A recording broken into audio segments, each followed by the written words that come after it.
When I called 911, I was home alone. I whispered to the dispatcher, "Someone is inside the house." The dispatcher was silent for a few seconds. Then they asked me a question that I still can't forget to this day. "Why is that person talking to me from the same phone as you?" I didn't understand anything. "What do you mean?" The dispatcher's voice suddenly changed. "They are breathing right now, and I can hear them clearer than you." I slowly pulled the phone away from my ear. Nothing could be heard. Then from the phone speaker, a whisper came that I hadn't heard before. "Don't tell him to look behind himself." My name was Christopher. The event happened about 3 years ago in late autumn.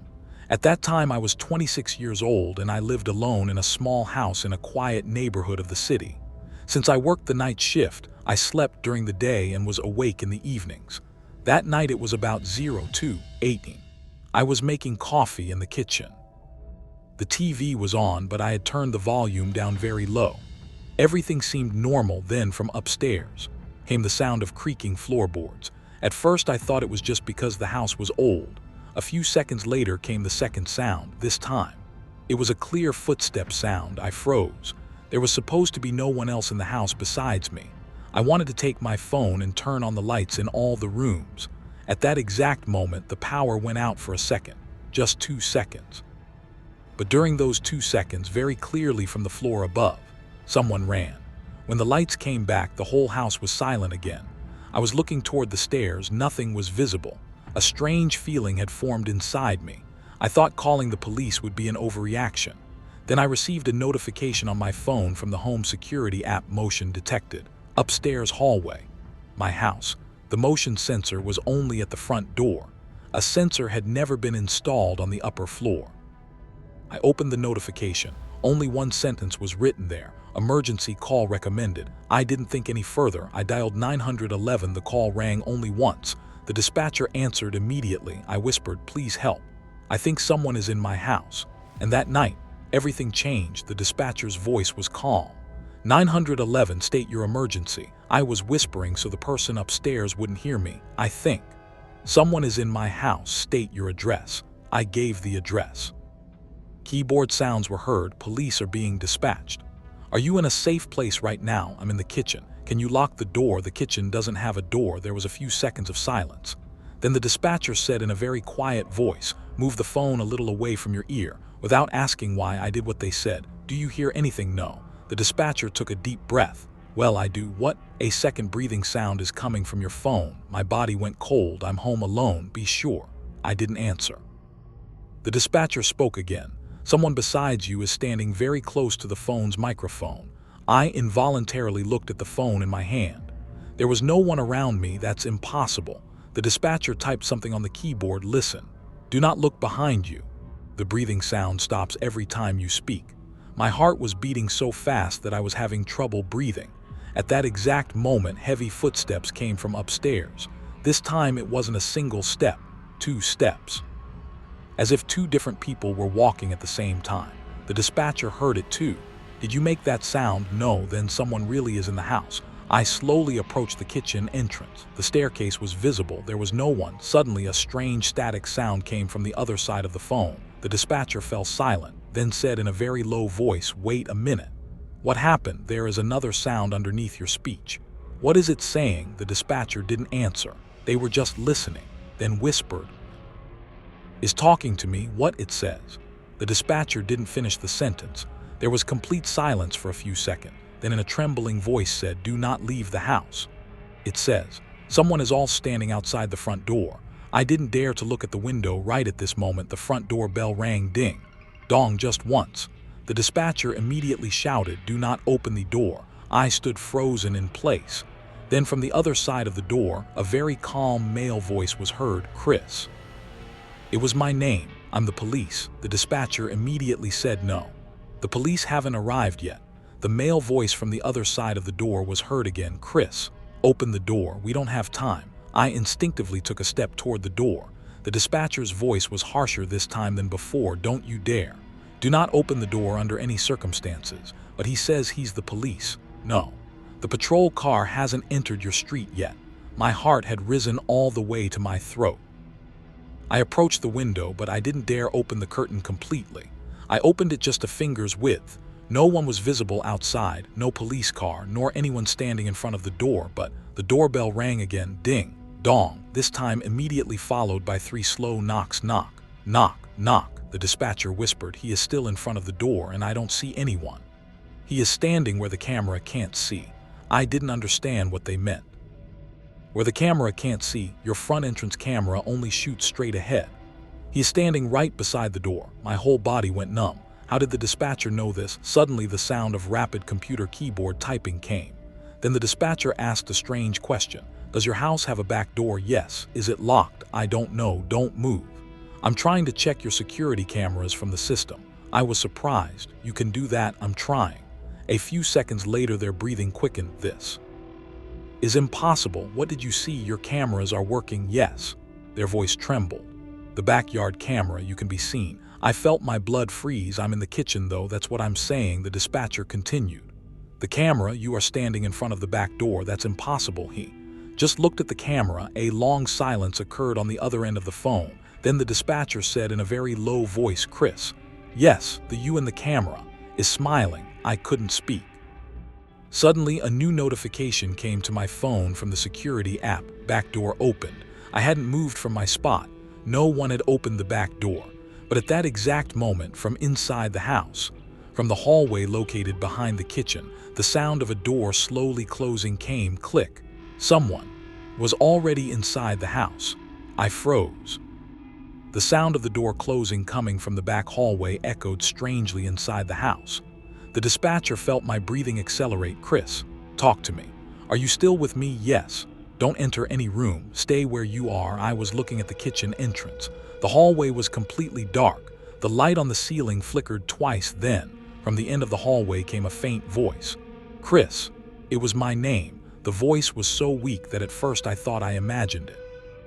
The dispatcher immediately asked, "Did it call you?" "How did you know?" "Because I heard it too." I picked up a knife from the wall. My hands were trembling so much that I could barely hold the knife. As soon as the dispatcher heard this, they said, "Don't take a weapon, just keep it to protect yourself. Don't try to confront it." Suddenly complete silence fell upon the house.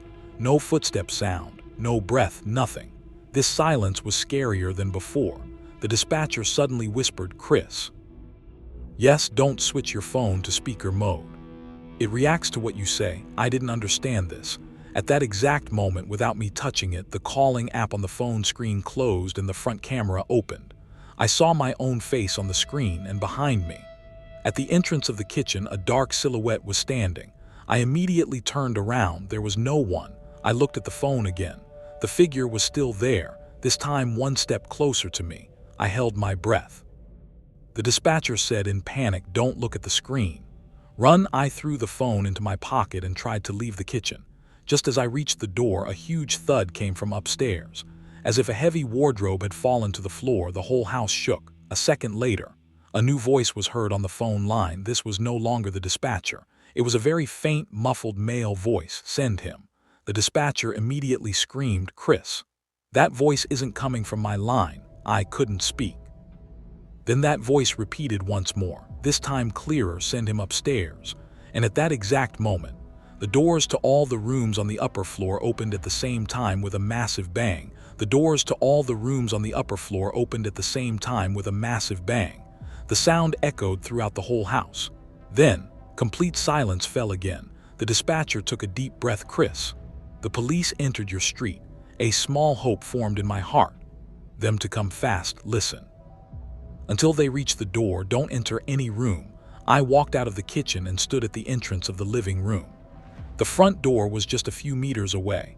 At that exact moment, blue and red lights flashed through the windows from outside. The police had arrived. I breathed a sigh of relief. Then the dispatcher suddenly screamed, "Stop!" I froze. "What happened?" "The car stopped." "Good." Their voice was trembling. "No one got out of the car." I parted the curtain slightly. The patrol car was indeed standing in front of the door. Headlights were on. The engine was running. But the driver's seat looked empty. The passenger seat too, the back seat too. There was no one in the car. Suddenly, the patrol car's spotlight turned by itself to the second floor of the house. The light fell on the window of the bedroom upstairs. There, a person was standing. Their face wasn't visible, just standing motionless, looking outside. The dispatcher said calmly, "Chris, You are not alone upstairs. I'm downstairs though. No, who is upstairs? The dispatcher didn't answer. Instead, they were checking something on the computer. Then they asked a very strange question. Chris, how many floors is your house? 2. Are you sure? Yes. Long silence. Then the dispatcher whispered, on the map your house shows as 3 floors. I laughed. I couldn't give any other reaction due to stress. That's impossible. Then explain. What? I see 2 thermal signatures on the 3rd floor on the thermal camera. I couldn't speak because there was no 3rd floor in my house. Right at this moment, a very strong impact came from the ceiling. Boom, as if someone jumped onto the floor right above my head, then a second one. Boom, after the 3rd impact, thin pieces of plaster began falling from the ceiling. The dispatcher held their breath. Chris, yes, the 2 thermal signatures on the thermal image. What happened? They are no longer in their place. Where did they go? The dispatcher didn't answer. In just a few seconds, said in a very low voice, they are coming down the stairs. And at that moment, I heard the first step of the staircase creak very slowly. The first step of the staircase creaked, then the second, the third. Every step was very slow, as if someone wasn't in a hurry. The dispatcher was holding their breath too. Chris, I am tracking their movement on the thermal camera. Many people are there too. The footsteps were continuing creak. One step, then another one. I was looking at the stairs. No one was visible.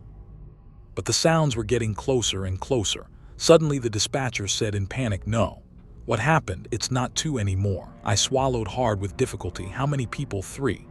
Thought so too. The footsteps suddenly stopped right in the middle of the staircase. Deathly silence fell upon the house again. Then a weak female voice was heard from the phone line. 911, how can I help you? I got confused. Why? You're already talking to me. The dispatcher immediately said, Chris. That isn't me. The female voice spoke again. Chris, state your address.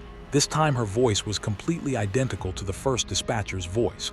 Word for word the same. I didn't know what to say. The first dispatcher shouted, it's imitating my voice. Suddenly the phone screen went dark, then it lit up again by itself. Only one sentence was on the screen. Call transferity didn't touch anything. I said. The dispatcher answered, I know. No transfer shows up in the system either. Suddenly a very deep breathing sound came from the line.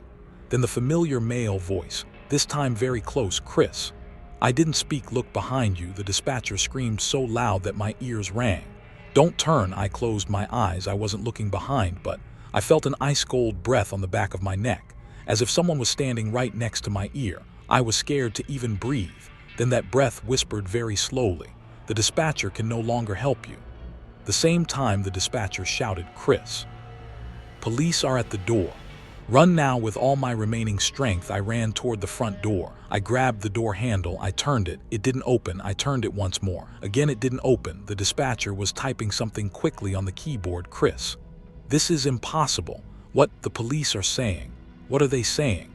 They are looking inside the house. I froze. What do you mean? The dispatcher's voice was trembling. They say, you are standing in the middle of the living room looking at your phone. I didn't take my eyes off the front door. I'm right here. The dispatcher whispered, no, Chris. They see you through the window, but they say the phone is not in your hand. The phone is being held by someone standing behind you. After the dispatcher's last words, my body went completely numb. The phone is being held by someone standing behind you. I didn't turn around. I didn't dare to turn around. Through the glass of the front door, I could see 2 police officers outside. They had aimed their weapons at the house. One of them was gesturing for me to step away from the door. The dispatcher screamed, Chris, do what they say. Don't look behind. At that exact moment, one of the police officers ran toward the door. He tried to break open the door by force. First strike, second strike. On the 3rd strike, the door opened. I wanted to run outside, but the police officer froze in place. The expression on his face changed all at once. He wasn't looking at me. He was looking behind me. Then he slowly took a step back. The second police officer did the same thing. They were scared, truly scared. The first police officer reached for his radio. His voice was trembling. Dispatcher, inside the house. He couldn't finish his sentence. Suddenly, a loud static came from inside the radio, followed by the same male voice. It's too late. That moment, all the lights in the house went out. Everywhere plunged into darkness. It took just 2 seconds when the lights came back on. I was outside the door, and the police were gone, the patrol car was gone, the street was gone. I was standing inside the house again, and the door was locked as before. The phone line was still open. The dispatcher was speaking out of breath. "Chris, Ansarheim, still in the house, that's impossible." The dispatcher's voice was suddenly cut off. Then another dispatcher joined the line. "911, state your emergency." I got confused. Why, I was just talking to another dispatcher a moment ago. The woman was silent for a few seconds. "Sorry. No calls have been received from this number in the last 20 minutes. My heart stopped. What, this is the first call we've received tonight?" I looked at the phone screen. The call was continuing and the timer, 0000, as if the call had never started. Suddenly, the front door opened on its own. The first light of morning was visible outside. Without thinking, I ran. This time I didn't look back. As soon as I got out to the street, neighbors called the police. They didn't believe me. The police searched the house. No one was found. They took the house's security cameras. A week later, the detective called me. "Chris, there is something strange in the cameras." "What, you were talking on the phone all night?" "Yes." The detective paused. "The video, a phone isn't visible in your hand." I couldn't speak. "Where is the phone?" The detective answered in a very low voice. "The camera shows that. The phone is being held to your ear by a tall black figure standing behind you. 3 years have passed since this incident. I don't live in that house anymore.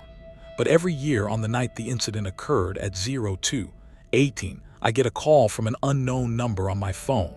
When I answer the call, no one speaks. Only from a distance, the 911 dispatcher's voice is heard. "Chris, don't look behind you."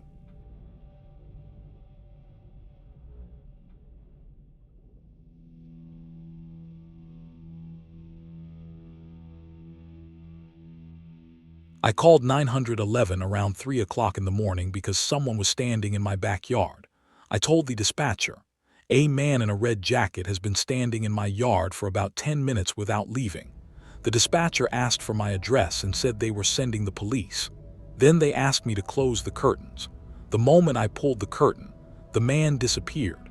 I breathed a sigh of relief.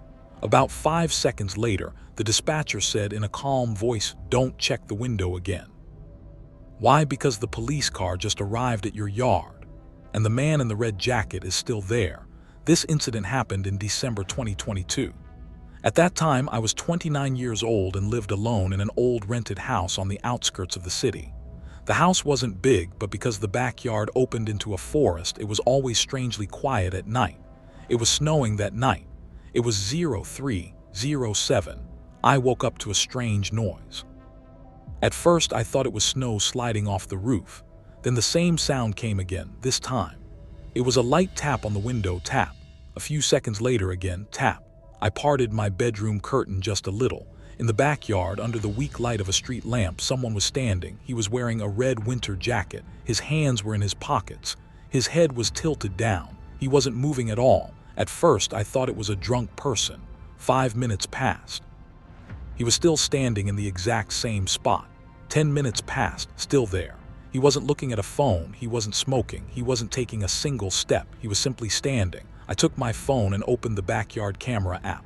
On the live feed, the yard appeared empty. When I looked through the window, however, the man was still there. 2 different views, 2 different realities right at that moment.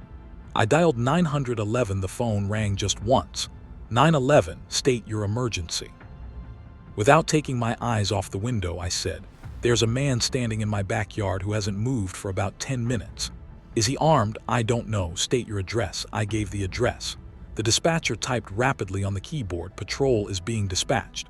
Move away from the window. I want to see him." "No, don't let him see you." I closed the curtain. The room became completely dark. The dispatcher asked in a calm voice, "Do you live alone in the house?" "Yes." "Are all the doors locked?" "I think so, yes." You think I didn't answer? Because suddenly I remembered. I couldn't recall whether I locked the back door when I let the dog out into the yard earlier that evening. The dispatcher sensed this from my voice. "Don't check the back door. If that man is really watching you, he will be waiting for you to move." I walked into the kitchen and looked at the back door from a distance. The door looked locked. Right at that moment, I received a notification on my phone from the camera app. Motion detected backyard. I opened the camera. The live feed was empty again. There was no one there, but New footprints were appearing in the snow, as if an invisible person was walking. The footprints were slowly approaching the house. I held my breath. The dispatcher asked, "What do you see?" I don't see anyone. Then what footprints are appearing in the snow? The dispatcher was silent for a few seconds, then said, "Patrol will arrive in 2 minutes." The footprints continued, 1, 2, 3, then suddenly stopped. Right in front of the back door, no one was visible on the screen, but 2 footprints in the snow were facing the door. I couldn't take my eyes off the camera. Suddenly, a 3rd footprint appeared beside the footprints, then a 4th, a 5th, a 6th. It was no longer just one person. It was as if several invisible people were standing in front of the house. The dispatcher suddenly said, "Patrol has entered your street." Right at that moment, the lights of the police car from in front of the yard shone onto the window. Just as I was about to breathe a sigh of relief, the dispatcher said in a very low voice, "Listen. What happened? The officers just looked into your yard." "Yes. They only saw one person, the man in the red jacket." The dispatcher didn't answer, then said in a trembling voice, "No. They saw a person standing at the window looking outside." My heart stopped. "But I'm on the 2nd floor." The dispatcher answered immediately. "I know. The person the officers saw is standing at the 1st floor back window." I couldn't speak for a few seconds. "What do you mean?" "1st floor." At that moment, I was on the 2nd floor in my bedroom. The dispatcher was talking to the patrol officers over the radio. 23 David 12 confirmed the movement of the person at the window. A reply came immediately over the radio, confirmed. "A man is standing at the back window, unmoving." The dispatcher turned back to me, "Chris, do not approach the window." "But who is it?" "He isn't doing anything. He's just looking at the yard." I slowly walked out of the room and came to the top of the stairs. The downstairs was dark, except for the dim nightlight coming from the kitchen. All the lights were off. I turned on my phone's flashlight. I aimed the light at the living room. No one was visible. I took one step down, then another one. With every step, the wood creaked. The dispatcher said in a low voice, "Patrol is entering the backyard." Muffled sounds came over the radio. Then one of the police officers said, "The man in the red jacket is not visible." The 2nd police officer replied immediately, "There are footprints." But he cut his sentence short. The dispatcher asked, "What do you see?" The officer's voice was trembling. "The footprints suddenly vanish." I had reached the bottom of the stairs. The back window of the living room was directly in front of me. The curtain was closed. I hesitated to open it. The dispatcher said immediately, "No. Don't open the curtain." The officer's voice came over the radio again. "The man at the window is gone." Just as I was about to breathe a sigh of relief, the dispatcher finished the sentence. "Because he is no longer at the window." "Then where is he?" A long silence. Then the dispatcher said in a very slow voice, "The officers say he just walked inside the house." I almost dropped the phone from my hands. "That's impossible." Right at that moment, a very slow footstep sound was heard on the kitchen floor. Tap. Then a second one, tap. I turned the flashlight toward the direction of the sound. No one was there, but a reflection was visible on the stainless steel door of the refrigerator. In the reflection, a man wearing a red jacket was standing right behind me. I turned around at lightning speed. No one was there. I looked at the refrigerator again. The reflection had vanished as well. The dispatcher suddenly shouted in panic, "Chris, there's motion inside the house." "What?" "Your house's alarm system just activated." "Don't have an alarm system." The dispatcher fell silent. Keyboard sounds were heard. Then, in a trembling voice, said, "In the system, this house is registered under a different owner's name." "What do you mean?" "And according to the alarm logs, this house hasn't appeared empty for the past 6 months." The dispatcher's last words kept echoing in my mind. "This house hasn't appeared empty for the past 6 months. What does that mean?" The dispatcher was searching for something on the keyboard. "The system internal motion has been recorded every night between 03:00 and 03:30, but I moved into this house only 3 weeks ago. No, during this time there was no alarm." The dispatcher left the sentence unfinished. "What, according to the logs, the alarm was never triggered. Then how did it record the?" Was a long silence. Then in a very calm voice said, "Because the system recognized that motion." As the homeowner, my heart sank. I was the sole occupant of this house. Suddenly, a police officer's voice came from outside the door. "Police, are you inside?" I breathed a sigh of relief. "Yes, "I'm here," the dispatcher immediately shouted. "Don't open the door." Why? Because none of the patrol officers are at the front door. I couldn't speak. "What do you mean both of them are currently in the backyard?" Right at that moment, there was a knock on the front door again. Smarter and harder this time. Bang, bang, bang. "Police." "Open the door." The voice sounded completely like a police officer. At the exact same time, another voice came over the radio. "Dispatcher, we are still in the backyard. We haven't entered the house," the dispatcher whispered. "Chris." "Yes, the one at the front door is not the police." I slowly backed away. The knocking stopped. A strange quiet fell over the house then. This time, knocking came from the upper floor. Knock, knock, knock. As if someone was knocking on my bedroom door from the inside. I was downstairs, and there shouldn't have been anyone upstairs. The dispatcher heard the sound too. "Did that sound come from upstairs?" "Yes, patrol says that." "What do they say?" "A light turned on in the second floor window. Turned off all the lights. They also..." The dispatcher's voice slowed down. "They saw the man in the red jacket in the window again." I immediately looked at the stairs. Right at that exact moment, slow footstep sounds began to be heard from upstairs. This time, the steps were coming toward the stairs. And with every step closer, the signal strength on my phone decreased by 1 bar. The signal bar on my phone dropped from 4 bars to 3. As the footsteps on the stairs continued, it dropped from 3 to 2. Then, a single bar remained. The dispatcher's voice began to break up. "Chris, can you hear me?" "Yes, but your voice is cutting out. This isn't normal." Finally, no service appeared on my phone screen. But the strange thing was that the call was still ongoing. The timer was running. The dispatcher's voice was still coming through. "Chris, the line shouldn't disconnect. I have no signal. I know. Are we even talking?" The dispatcher didn't answer. Right at that moment, the man in the red jacket appeared at the top of the stairs. This was the first time I saw him so clearly. His face was completely in darkness. Because the street lamp's light fell from behind, it was impossible to make out his features. He was standing motionless. In his right hand, he held an old model phone. The phone screen was lit, and he was talking to someone too. The dispatcher suddenly went silent, then whispered, "Chris, yes. He is on the 911 line too." I didn't understand what was said. "Here, 2 calls. What do you mean one line is you, the other one?" The dispatcher's breathing quickened. "The other one is the man on the stairs." I froze. The man in the red jacket slowly raised his head toward me. His face was still not visible, but he didn't lower his phone from his ear. A few seconds later, I heard my own voice. It was coming from the other end of the phone. It was completely my voice. "Please help. There's a man in a red jacket in my yard." This was the very first sentence I told the dispatcher 10 minutes ago. The dispatcher said in a trembling voice, "Chris, yes, that man is repeating the beginning of your call." I couldn't hold my breath. The man in the red jacket slowly pulled the phone away from his ear. Then he spoke for the first time. His voice was calm. It was almost identical to my voice. A little while, a long silence. "You will be standing in my place." Right at that moment, all the lights in the house went out at once. Total darkness fell. The last thing I heard was fast footsteps coming down the stairs toward me. The moment all the lights went out, the house became completely silent. Then the footsteps coming down the stairs sped up. 1, 2, 3. He was running now. Instinctively, I ran toward the kitchen and tried to open the back door. The lock clicked open. I pulled the door. It didn't open. I pulled it again. Still didn't open.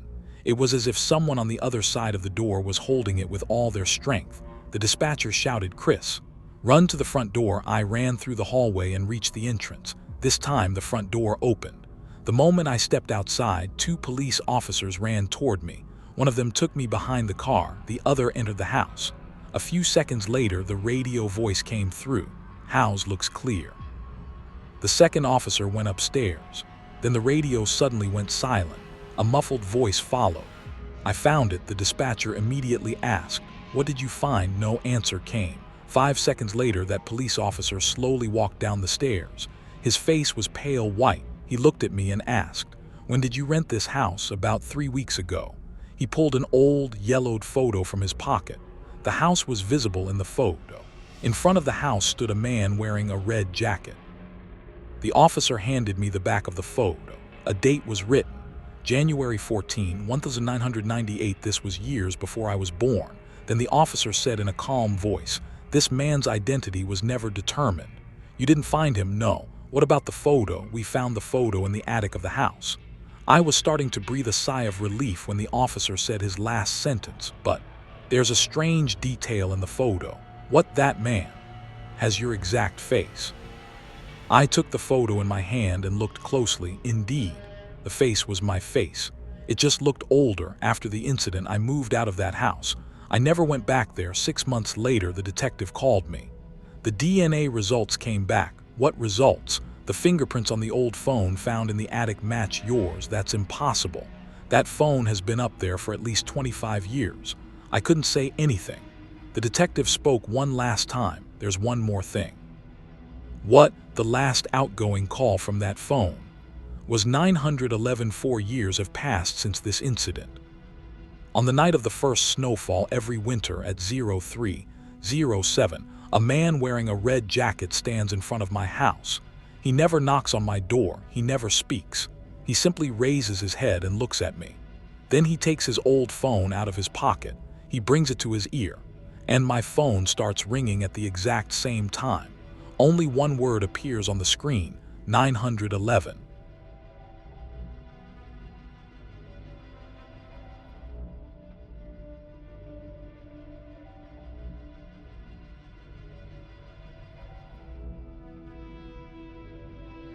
I worked as a 911 dispatcher for 3 years. I received thousands of calls, but there was one call after which I never took a night shift again. As soon as the line connected, a little girl said, crying, "Please come quickly. My mom can't see me." I thought her mother had passed out. I asked for the address. The girl gave the address. I searched for it in the system. The address didn't show up in the system. I asked again. The girl repeated the exact same address. Then she said quietly, "My mom says this house burned down 3 years ago." I froze because an old incident file corresponding to that address had opened on my screen. A house fire that happened 3 years ago. 2 people had died. One of them was an 8-year-old girl. My name was Andrew. This happened in November 2021 during my night shift. It was around 01:43 a.m. That night was one of the quietest shifts so far. We had received only a few minor traffic accidents and medical emergency calls. After the last call, I got up to make some coffee when the phone on my desk rang again. Only one thing was written on the screen: unknown caller. This wasn't unusual. Sometimes there were calls with hidden numbers. I put on my headset and answered. 911, state your emergency. No one spoke for a few seconds. Then a very faint sobbing sound was heard. It was a little girl. Her voice was trembling. "I'm scared." I started speaking in a calm voice. "What's your name?" "Emily." "Old are you?" "8." "Where are your mom and dad?" There was silence for a few seconds. Then the girl gave a very strange answer. "My mom is in the kitchen, but she can't see me." This sentence unsettled me. At first, I thought the child was in shock. "Emily, can you tell me your address?" She slowly stated the address. I opened the system and searched. Nothing came up. It was as if such an address didn't exist. I asked for the address once more. Emily repeated the same address. Then she whispered, "My mom says it's too late now." "Too late for what?" "Because the house is starting to burn again." I immediately reached for the keyboard to dispatch the fire brigade. But at that moment, my computer screen changed on its own. A new incident file opened. My blood ran cold when I looked at the date, November 14, 2018. This was exactly 3 years ago. And the title of the file read, "Residential Fire, 2 Fatalities," and that address was the address Emily had just given me. My hands froze on the keyboard. I opened the file. The fire had started at 01:43 a.m. at night. My chest tightened as soon as I saw the time. I looked at the clock on the wall, 01:43. The exact same time down to the second. I began reading the incident report. The fire started in the kitchen. Emily had told me just a few seconds ago, "My mom is in the kitchen." I immediately leaned toward the headset. "Emily, can you hear me?" "Yes." "Where are you right now?" "Inside the closet." "Why?" "My mom told me to hide when smoke comes." This answer startled me. Hiding in a closet during a fire was wrong. "Emily, listen to me carefully. You need to get out of the house." The girl didn't answer. Instead, a very faint wheezing sound was heard. It was as if smoke was filling the phone's microphone. "Emily, I'm here. Can you go to the door?" "There is no door." "What do you mean? It has turned into flames." I immediately showed the incident to my colleague Sarah. At this file, Sarah looked at the monitor. This case is closed. No, then why is it open? I didn't open it. Sarah was quiet for a few seconds. Then she took her headset and listened. Is someone on the line? Yes. Then why don't I hear anything? I was baffled. What do you mean? I only hear static, yet I could hear Emily's breathing clearly. Andrew. Emily called me by my name. I froze. I didn't tell you my name. I know. Do you know? The girl didn't answer. A few seconds later, she said, your name is written on the desk. Instinctively, I looked at my desk. Indeed, my nameplate read ANDREWBROOKS, but this was impossible. No caller in the dispatch center could see the cameras. Suddenly, Emily spoke again. Andrew. Yes, who is the man behind you? My entire body turned to ice. I turned around very slowly. There was no one behind me. Sarah was also looking at me in surprise. What happened? I couldn't answer. From the other end of the line, Emily whispered, no, he is no longer behind you. Don't understand what you mean. The girl's voice grew even fainter. Now he is right beside you. After Emily said that last sentence, I felt a cold draft on the right side of my neck. The air conditioning in the dispatch room wasn't running. All the windows were closed. But it was as if someone was standing right next to my ear. Sarah gave me a strange look. You look pale. I'm fine. I was not fine. Emily spoke again. Andrew. Yes, he is looking at your computer now. I looked at the monitor. The incident report began scrolling down by itself. I wasn't touching anything. The lines were passing one by one. Then the screen stopped. Over a single sentence, 911 operator reported hearing a child speaking after the line had disconnected. I looked at the date. This note was written 3 years ago. The operator's name was not my name, but the last name was familiar. Brooks. This was my father's last name. I immediately opened the HR system. I searched the list of former employees. Indeed, my father had worked as an operator in this exact dispatch center 20 years ago. I had never known this. Right at that moment, Emily asked, Andrew. Yes. Did you know you were sitting at your father's desk? My hands began to tremble. I had never received such information at my workplace. Sarah listened through her headset again. Then she looked at me. I still don't hear any child's voice. Then what do you hear? Just. She stopped mid-sentence. What? The sound of fire. My chest tightened. Because I too could now hear the faint crackle of flames over the phone line, the snapping of wood, the shattering of glass. Then Emily whispered, Andrew, I'm here. My mom says. What does she? Everything will happen again in 3 minutes. What will happen again? The girl didn't answer. All the computer screens in the dispatch room went black at the same time. Then they turned on one by one. But none of them showed a map. None of them showed a call log. The exact same image appeared on every single monitor. An old house. Engulfed in flames, and in the second-floor window stood a little girl, and she was looking directly at me. The same image appeared on all 12 monitors in the dispatch room. The flames were growing larger every second. The girl, however, wasn't moving. Sarah suddenly stood up. Andrew, do you see this too? It was the first time Sarah confirmed seeing what I saw. Yes. Which camera is this? I have no idea. Emily's voice came over the phone line again. Andrew. Yes. My mom doesn't hear me anymore. Emily, go to the window. It won't open. Look for another way out. The girl said in a soft voice. Will you be late this time too? I froze. What do you mean? Late this time too? She didn't answer. At that exact moment, the image on one of the monitors changed. Now the inside of the house was visible. It was as if someone holding a camera was walking down the hallway. The camera slowly approached the kitchen. There on the floor lay an old, corded telephone. Only one text was on the phone's screen, 911. Connected. Then the camera passed the phone and turned toward the wall. On the wall, written in charcoal through the smoke, words were visible. Don't hang up, Sarah whispered. Who wrote that? I couldn't answer. Over the phone line, Emily began to cry. Andrew, I'm here. He is coming. Who? My father. Is your father at home? There was silence for a few seconds. Then Emily said in a very quiet voice, my father died 3 years ago. I lost my breath. At that exact moment, all the lights in the dispatch room went out. The monitors, however, kept working. The only light in the dark room came from their screens. Sarah turned on her phone's flashlight. As the light hit the far end of the room, we both saw the exact same thing. Standing near the back wall of the room was a little girl with burn marks. Her hair was covering her face. She was wearing a white nightgown. Sarah gasped. Andrew. Yes. The girl you were talking to is right here. I slowly looked toward her. Girl raised her head. This was the Emily I saw on the monitors. yet her voice was still coming over the phone line. Andrew. Yes. Without moving her lips from across the room, the girl said, "Don't hang up the phone." After Emily's last words, a silence fell over the room so heavy that only the hum of the computer fans could be heard. Sarah was frozen. I was looking at the girl standing at the other end of the room. The Emily on the phone line and the Emily in front of me spoke at the exact same time. "Don't hang up the phone." The voices overlapped perfectly. My breathing became shallow. I took a step back. At that moment, the lights in the room came back on. Emily was gone. No one was left standing by the wall. Sarah immediately ran over there. "There's no one here." But there was something strange on the floor, a thin layer of black ash, as if someone had stood there for a long time and then burned into nothingness. A faint cough came from the phone line. Emily was speaking with great difficulty now. "Andrew, I'm here. It's getting very hot." At that same moment, I felt heat hitting my face. The air conditioning in the dispatch room was running, yet the temperature had suddenly begun to rise. Sarah felt it too. "What is this heat?" At that exact moment, the building's fire alarm began to blare. Beep.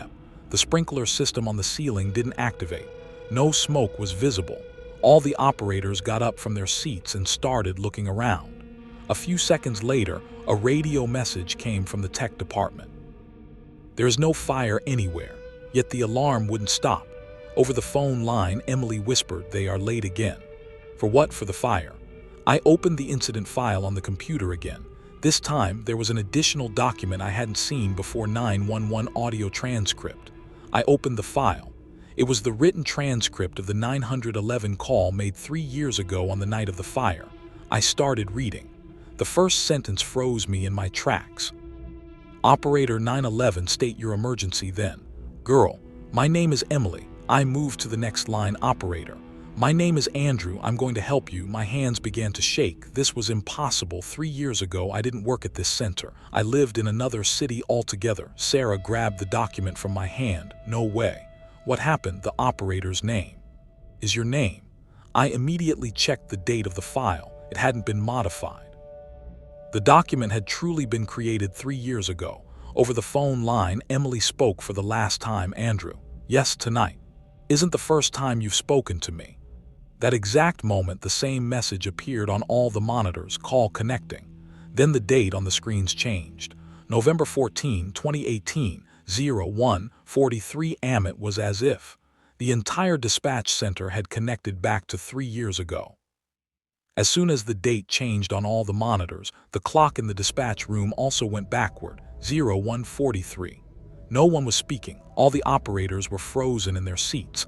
I looked around. Sarah wasn't there. She was beside me just a few seconds ago. Now her desk was empty, as if she had never worked there. Emily's voice came through the phone line again. "Andrew, yes. Will you be able to find me this time?" I tried to answer, but now only the roar of flames came through my headset. Then female voices crying for help, a fire alarm, glass shattering, and finally, a man's scream. The phone suddenly went completely quiet. I thought the call had ended. Then, from far away, another voice was heard. It was a man's voice. 911. I answered immediately. "Go ahead. The house is on fire. State your address." The man gave the address. This was Emily's address. I immediately looked at the computer. The date of the incident was written on the screen. November 14, 2018. I screamed. "This is impossible." The man asked in confusion. "What's impossible?" I understood. I was no longer talking to Emily. I had become the operator from that night 3 years ago. Helplessly, I dispatched the fire brigade. The system displayed dispatch successful. A few minutes later, a reply came over the radio. "The house is fully engulfed in flames. There are people inside. It's too late." The line suddenly cut off. All the lights in the dispatch room turned back on. The date returned to normal. Sarah was beside me again. The other operators were working as if nothing had happened. I was gasping for air. Sarah looked at me. "Andrew, are you okay? Where were you?" "I was right here." She remembered nothing. After the shift ended, I wanted to open the incident file again, but the file wasn't there. As if it had never existed. I left that job 2 weeks later. A year later, I decided to visit the old dispatch center. An elderly supervisor working there chatted with me. At the end of the conversation, he said, "Another operator used to work at the desk you sat at." "Who?" "Andrew Brooks." I smiled. "But I am Andrew Brooks." The old man looked at me in surprise. "No, that Andrew Brooks." He brought an old employee photo from the archives. The operator in the photo was indeed named Andrew Brooks, but he was not me. And under the photo was a small note: "Died in a residential fire while off duty, November 14, 2018. Even today, I cannot explain that photo. But every year on November 14th at 01:43 a.m., my phone receives a call from an unknown number. When I answer, only a little girl's voice is heard. Andrew, don't be too late this time."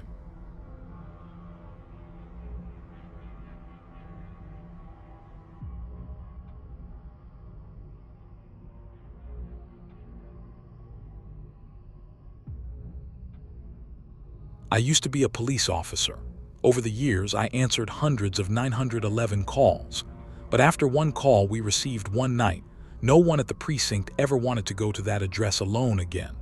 The dispatcher said just one sentence over the radio: "911 line is open." No one is speaking. Calls like that happened often. Usually they were accidental pocket dials. That's what we thought too. When we arrived at the address, the house was completely dark. As we got out of the car, the dispatcher came back on the radio. Her voice sounded different than before. "Wait." Footstep sounds just started coming from the line. We looked at each other. Someone was inside the house. As we approached the door, the dispatcher spoke one last time: "Don't knock on the door." "Why?" There was a few seconds of silence. Then she said, "Because the footstep sounds are no longer coming from inside the house.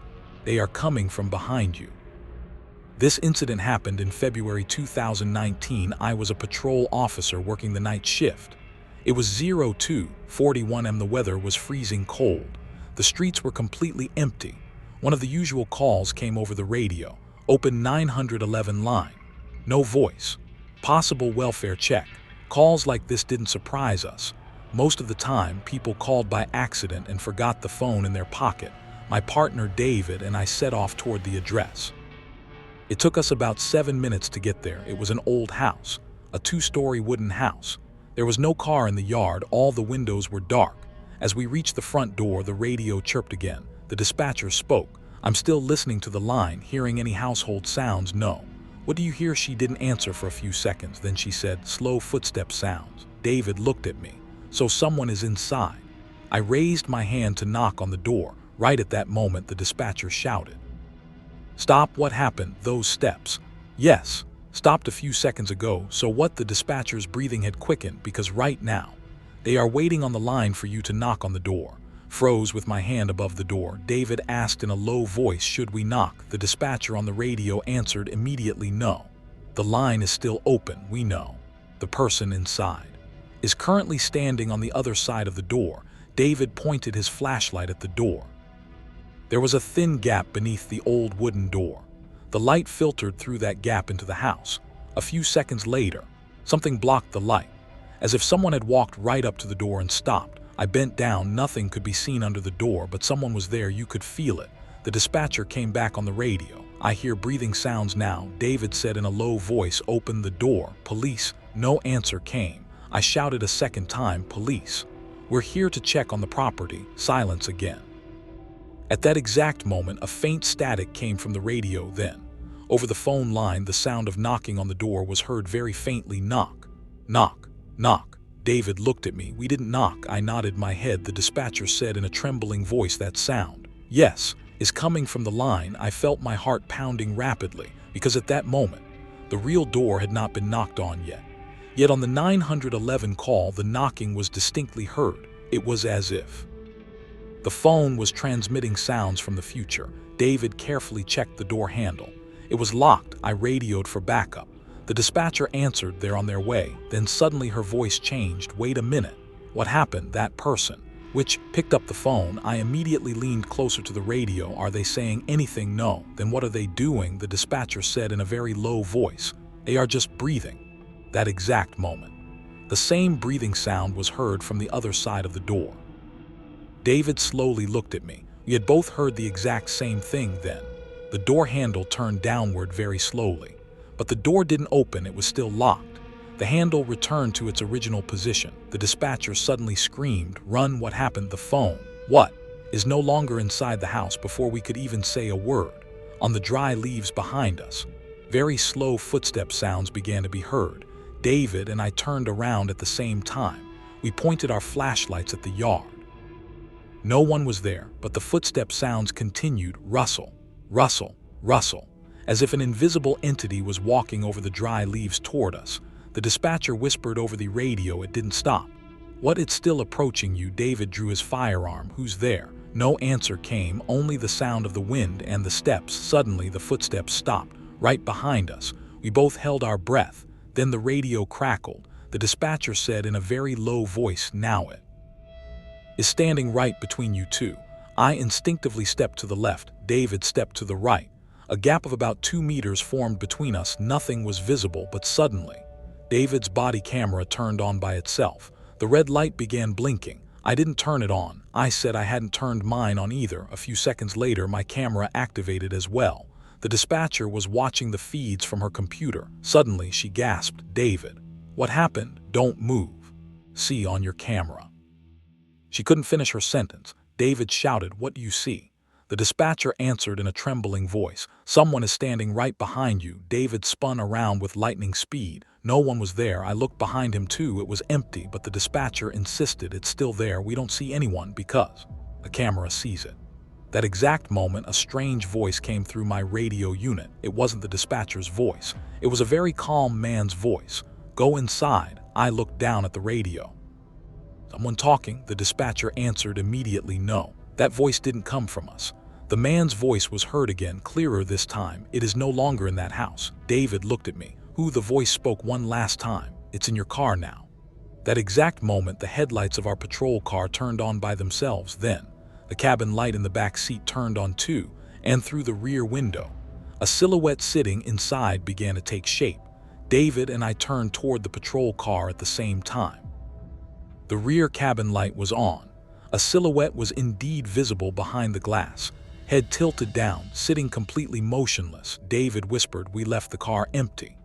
"No," the dispatcher spoke over the radio, "don't approach the car." "Why?" "I'm looking through your body cameras." "Yes, the back seat is empty." I was baffled, "But we see a silhouette." "There's nothing on the body camera." I pointed my flashlight at the rear window. The silhouette was still there, but the flashlight beam passed right through it, as if it was made purely of shadow. David slowly walked toward the car. "Stop," I said. He didn't listen. He grabbed the handle of the back door. He opened the door. The interior was empty. There was no one inside. David took a breath of relief. "There's nothing in." He couldn't finish his sentence. The back door slammed shut by itself with immense force. Bang! David jumped back in shock. At that exact moment, the car's radio turned on, static. Then a familiar voice. This time it was a 911 dispatcher's voice. But it wasn't our dispatcher. 911. "What is your emergency?" There was no one inside the car. The voice continued, "State your address," followed by a faint man's voice speaking breathlessly, "Please. It is following us." David and I looked at each other. That voice was David's voice, yet he was standing right beside me. The dispatcher heard it too. "David." "Yes." "The caller in the car is your voice." The color drained from David's face. "This is impossible." The voice on the car radio continued, "If you are hearing this, it has already seen you." There was a few seconds of silence. Then the car's multimedia screen lit up on its own. The backup camera turned on. We were visible on the camera screen, me, David, the patrol car, and behind us, standing on the porch of the house, was a pitch-black figure. I immediately turned toward the porch. The porch was empty. I looked back at the screen. The figure was still there, and this time, it slowly raised its head toward the camera. The dispatcher screamed, "Don't look at the screen," but it was too late, because the figure raised its hand on the screen at the exact same time. I felt someone's hand on the back of my neck. The hand I felt on the back of my neck was ice cold. I instinctively lunged forward. When I turned around, no one was there. David was looking at me, gasping for air. "What happened?" "Someone touched me. It's empty over there." The dispatcher spoke anxiously over the radio. "LJ, calm down. No one is visible on your body camera." "Felt it." "No." "Then why isn't it visible?" The dispatcher didn't answer. Instead, she suddenly asked, "What is the plate number of your patrol car?" I stated the plate number. The sound of typing was heard. A few seconds later, she said in a very strange voice, "This is impossible. What happened? This car currently shows as out of service." "What do you mean?" "According to records, this patrol vehicle was in an accident 3 years ago." David got agitated. "We're standing right next to it, I know." "Can it be out of service?" The dispatcher continued. "The accident report states that there were 2 officers in the vehicle." I went quiet. "Their names?" The typing sound came again. Then the dispatcher whispered, "L.J. Carter." I couldn't speak. "And David Collins." David froze too. "Those were our names, but no such accident had ever happened to us." At that exact moment, the car radio turned on again. This time there was no static. A crisp, clear voice was heard. "This was my voice, dispatcher." The voice spoke breathlessly. "Don't enter the house." I couldn't take my eyes off the radio. The voice continued, "If you are hearing this message, we have already gone inside." David slowly turned his head to me. "That's your voice." I couldn't answer. The voice on the radio spoke one last time, and it didn't let us back out. That exact moment, the front door of the house, without anyone touching it, slowly swung open. No light came from inside, only pure darkness. The dispatcher almost screamed. "LJ, yes, under no circumstances enter that house." I was staring at the door. From inside the darkness, a faint telephone ring was heard. Ring. Once, then a second time. Ring. The dispatcher held her breath. "LJ, what?" The 911 line just disconnected, yet the telephone ringing was still coming from inside the house. The telephone ringing continued to come from the darkness. Ring. Ring. David and I didn't move from where we stood. The 911 line was already disconnected, yet the phone inside the house kept ringing. The dispatcher said in a calm, hushed voice over the radio, "LJ, backup is 2 minutes away." David whispered, "2 minutes might be too late." That exact moment, the telephone ringing stopped. Complete silence fell over the house again. Then, very faint footstep sounds were heard, this time coming from inside the house toward the outside, out of the darkness, toward the door. I pointed my flashlight at the door. No one was visible, but the steps didn't stop. As if an invisible entity stepped out of the door, came down the porch, walked over the gravel in the yard, and stopped right next to our patrol car. The suspension of the car slowly dipped downward, as if someone had sat in the back seat. David held his breath. The back door closed on its own. Click. The engine started up. The headlights turned on. The patrol car, without any driver inside, began moving forward very slowly. I yelled into the radio, "The car is moving." The dispatcher was seeing this on GPS too. "Yes." "Can you stop it?" "No." The car stopped in the middle of the road. Then its radio turned on one last time. This time it wasn't my voice nor David's. It was a very calm, unfamiliar man's voice. "Call received." Few seconds of silence. Then, "Now it's your turn." That exact moment, the backup patrol arrived at the scene. 2 cars, 4 officers. They thoroughly searched the house. No one was found. No telephone. No homeowner and no caller. There was only a dusty old table in the basement. And sitting on the table was a corded phone from the 1980s. The phone line had been cut long ago. But when the phone's call log was checked, we all froze. The last outgoing call was to 911, and in the date section it simply read, "Unknown." I left police service after that incident. David resigned a few months later as well. We never spoke about that night again. But every year on that same night in February at 02:41 a.m., I receive an unlisted call on my phone. When I answer, no one speaks. Only the distant static of a patrol radio is heard, followed by a familiar voice whispering, "Don't knock on the door," because this time it's no longer outside.